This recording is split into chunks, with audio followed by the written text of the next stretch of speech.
Jason opened the case file and promptly dropped it. Welcome back to the gritty streets of crime, caffeine, and codependency. Nicole Norwood and Jason Cross, private investigators, former spouses, and proof that opposites not only attract, but occasionally file restraining orders. She's sharp as a stiletto and twice as deadly in cross-examination. He's got gut instincts, questionable life choices, and a talent for finding trouble faster than he finds parking. Their partnership is held together by sarcasm, stubbornness, and a mutual understanding that Jason should never be left alone with office equipment. But when the city gets shady and the cases get weird, there's only one duo brave or smart enough to take them on. Chef Dore was the kind of place where the wine had 5 syllables, the forks had 3 tines, and the prices made your wallet cry uncle.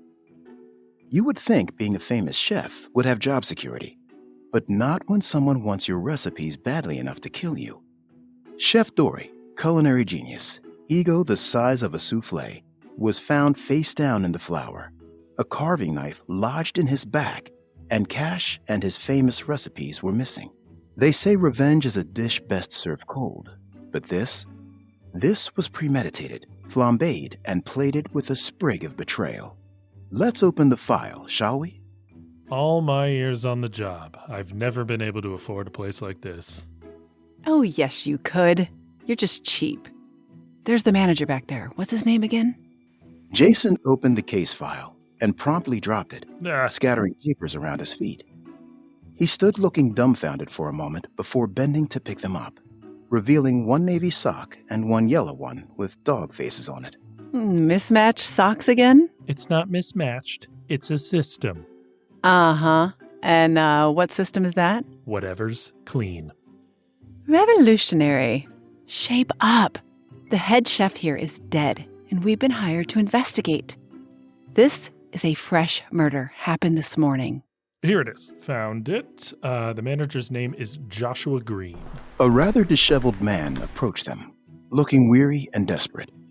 He was accompanied by a tall, thin man in a chef's apron. Mr. Green? Yes. The police told me they called you in. I'm so glad you're here. This is Mark Adams, the sous chef. We need to find Chef Dore's recipes, and fast. The man is dead, and you're worried about his recipes? Mr. Green sank into the nearest chair and hung his head.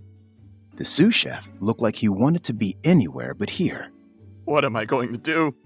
I sunk all my money into this place. Tell us what happened. Chef Dore came in early today, alone. Probably at 7 a.m. like he does every Wednesday, to choose his menus for the week and prepare the food order. He always used the back door. Only, he knew the security code, and that door opens right into the kitchen. He must have realized the place was being robbed and tried to fight off the thief. His recipe book is gone, along with last night's cash deposit of over $10,000. Who knew about him coming in alone on Wednesdays, besides you two? Well, he was pretty vocal. He bragged about that his recipes were so valuable they had to be kept in the safe in the kitchen. But as far as his Wednesday ritual, I don't know if anybody else knew about that. There's no sign of forced entry, so he must have opened the door, and the robber followed him in. Any problems or threats lately? The only conflict going on is the new restaurant across town. They wanted him to bring his recipes there, but he refused. They even offered to double his salary. I told him he'd be a fool not to go. Mr. Green's face hardened. He stood and faced his sous chef, his voice cracking with irritation as he confronted him. He was very loyal to this restaurant. And they were hot for him. This restaurant carried his name. He would never leave. It could carry his name over there too, but whatever. Those recipes are the lifeblood of this restaurant. There was only one copy, and they are handwritten. He was talented, but so old-fashioned. Never used a computer. He kept his recipe book in that safe. Only he knew the combination. I never pushed him to make any backup copies. Not that he would anyway. He was very stubborn. Let me show you the crime scene. Mr. Green led them to the modern kitchen. Pots and pans and kitchen utensils littered the scene. Food bins were overturned, and all around, liquid was dripping and pooling on the floor. Covering most everything was a thick layer of flour, which was disturbed in many spots as though a terrible scuffle had taken place. When the sous chef told me to hurry down here, I got here before the police and found him lying here with the... Mr. Green had to stop and compose himself. He took a handkerchief out of his back pocket and wiped his face, which had turned an alarming shade of green. with the knife sticking out of his back. The police arrived shortly after. I watched them remove the body.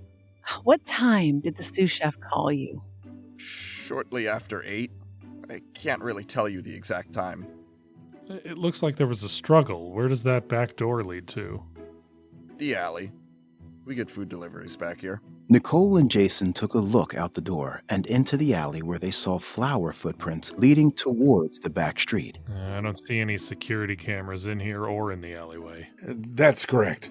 We don't have any. This is a solid, safe neighborhood. It says on the preliminary police report that you, Chef Adams, generally arrive at 8 a.m., and you did so today? That's right. I was the one that found him. What door did you come in this morning? The office door, like usual. Did you go into the kitchen? No, I could see immediately that he was dead. I didn't even go through the kitchen doorway. I saw him and the mess and called the police. Then I called Mr. Green. Did the chef have any known enemies? Has anyone threatened him lately? Not that I'm aware of. This came right out of the blue. Chef Adams, it's no secret that you and Chef Dore had a rocky relationship. You two have been in the newspapers more than once, battling over who actually owns those recipes.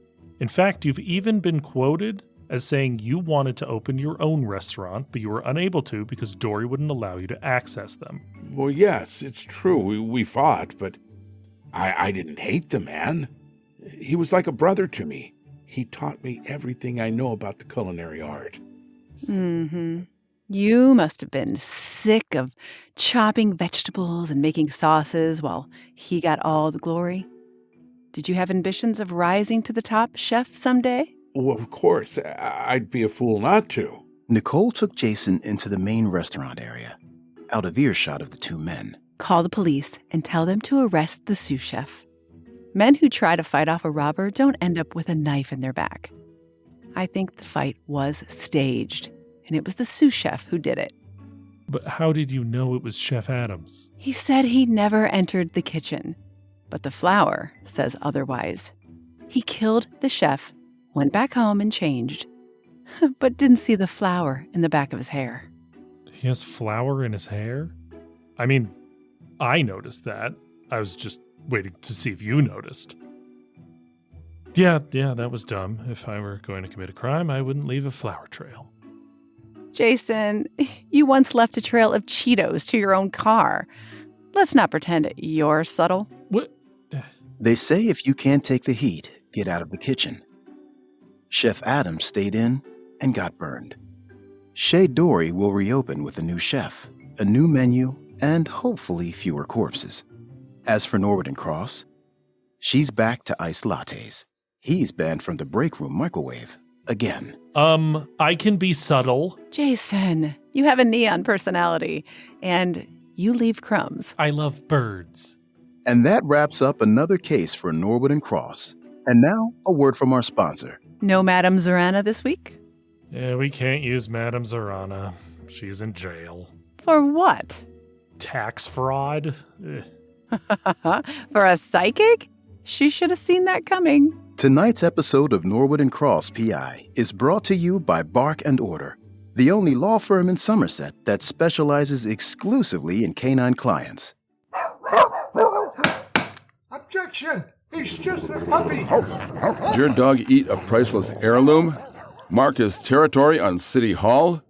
Accidentally bite a mime and now the whole town's in an uproar?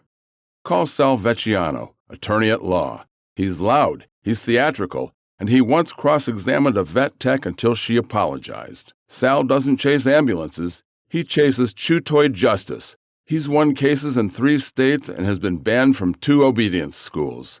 Bark in Order, because every dog deserves a lawyer who fights like a Rottweiler in a necktie. And remember, at Bark and Order, your dog is innocent until proven adorable. Yeah, hi. This is Sal Vecchiano, Esquire, returning your call about the incident involving the Schnauzer and the city councilman's toupee. First of all, do not speak to animal control. Not a word. They'll twist your words like a chew rope. Capiche? Second, tell Mr. Fluffles to sit tight. No public appearances, no dog park visits, and for the love of kibble, no interviews. I got a guy in PR, but he's more of a bird person, and frankly, he panics easily. I've already filed an injunction, a restraining order, and a cease and desist on the squirrel. We go to trial Monday, or Wednesday, or whenever Judge Barkowitz sobers up. Anyway, call me back, Sal Vecchiano, Bark and Order. We bite back. Sal, the pug's on the copier again. If a trench coat could talk and owed money to a bookie, that'd be him. Hard to say, but if I ever need a lawyer for my dog, I'm calling literally anyone else. You got a dog? Next time on Norwood and Cross PI. A candy store reduced to rubble, a marriage on the rocks, and 3 suspects with motives stickier than a taffy pull. Enter Norwood and Cross. Jason's taking it hard. His favorite candy shop's gone, and he's somehow got melted chocolate on his shoes and a lollipop stuck to his coat. The man's in mourning, and he wants answers. Was it a vengeful ex? A bitter business partner? Or just someone with a match, a motive, and a sweet tooth for arson? The sugar's scorched, the alibis are melting, and this case is about to go up in smoke. He's not getting in my car. Not with melted chocolate on his shoes. I'll let you have that one.